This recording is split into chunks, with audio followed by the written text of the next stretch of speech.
Sir, the honourable member has expressed concern about the number of fishermen who are in Sri Lankan custody. Obviously, because it is Sri Lanka, it is natural that the majority of fishermen would be from Tamil Nadu and from Puducherry. Right now, sir, the situation is till yesterday there were 86 fishermen, Indian fishermen in Sri Lankan custody. Today, one more trawler has been apprehended, so 11 more fishermen. So all told, 97 of them are in custody. 83 are serving sentences, 3 are awaiting trial, and 11 of them have been apprehended today. Now, the point, sir, which the honourable member had made, and I through you, would like him to appreciate the evolving situation. Sri Lanka, sir, has 2 laws, one called Fisheries and Aquatic Resources Act 1996, one called Fisheries Regulation of Foreign Fishing Boats Act 1979. Both these acts were amended, one in 2018, one in 2023, and they provide for much stiffer sentences, bigger fines, greater detentions, and those who are today serving sentences, many of them are owners or skippers of boats, or they are repeat offenders. And that, sir, has been the challenge in dealing with Sri Lanka. Honourable member has said that we should put a full stop to it. I think, sir, the House is also aware that in a way, our government has inherited a problem. This problem began in 1974.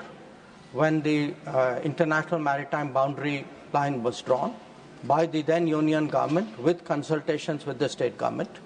Then in 1976, an exchange of letters happened where the fishing jurisdictions were delineated. So the decisions which were taken in 74 and 76 are today the root cause of the situation we are facing. We are trying to engage the Sri Lankan government to get them to take a humanitarian issue. Also, what we are trying to do, sir, is through the Pradhan Mantri Matsya Sampada Yojana, we are trying to get as many boats fitted with transponders so that inadvertent crossings are minimized. So our efforts are on diplomatically to release people in terms of our colleagues from the Department of Fisheries to fit the transponders so that there are no inadvertent crossings. And meanwhile, we are trying to see if we can give them alternative solutions so that this situation doesn't occur. Sri G.K. Vasan. Pointed. Without any shelter, the boats are being there in the sea. And we have to take steps Thank you. to be compensated. And kindly give a solution. What else might have happened in the earlier, let it be. But what is the solution? Thank you. Sir, a pointed question to the Honourable Respected Minister, sir. What is the long-term plan for the Government of India on the safety and livelihood of our fishermen, sir? Even last week, sir, the Government of India called fishermen from Tamil Nadu and they had a meeting, sir. I only want to tell the Minister there should be a concrete step so that fishermen livelihood are safe. Honourable Minister.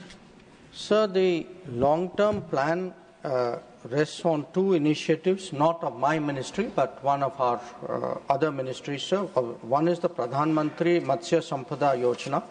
It has an allocation of 20,050 crores, and the purpose of it is to fit boats with transponders so that you don't have this inadvertent crossing, acquisition of boats, nets and training, to look at supporting deep sea fishing vessels and giving them equipment, and looking for alternatives, which is sea ranching of shrimps, seaweed and bivalve culture, new fish culture techniques, cage culture, cold chain technology. There is also, sir, a fund called Fisheries Aquaculture Infrastructure Development Fund, FIDF, which has an allocation of 7,522.48 crores. So between these, the idea is to provide alternatives, but to do this, sir, we need, certainly the union government is taking the lead, but we need the cooperation of the state government, we need the fishermen's committees, also to cooperate with us so that there is an understanding of what it is which will minimize the risk to our fishing community. Sri Ashok Chavan. Thank you, Chairman, sir, for allowing this supplementary. Chairman, sir, this issue of detention of Indians, not only in the case of fishermen, but generally we observe that Indians who are going abroad, recently I am just quoting a small incident which, of course, not relevant to the immediate question which has been asked, that from Basmat Taluka of Maharashtra, a person who had gone to Iran was illegally detained there for no rhyme or reason. For about 1 month, his relatives were not aware where he is, whether he is alive or whether he is dead. And we had to literally pursue this case, and then he was sent back to India. There was no reason for why he was detained. There were no records maintained in the prison where he was kept, and for no rhyme of reason, then they simply had to send him back. My simple question to the Honourable Minister is that whenever Indians who are detained illegally, I am not talking about illegal immigrants, I am talking about people who have gone legally abroad for job, for business, for any other purposes. If they are detained in any country, immediately his relatives establish some mechanism set up by the ministry that his relatives are immediately informed that so-and-so person has been detained in this country for whatever reason it is.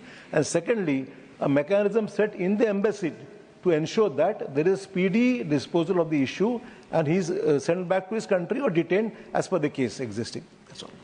Honorable Minister. Sir, I would like to inform the Honourable Member that we are very much aware of this case. In fact, the family got in touch with us very early in this case.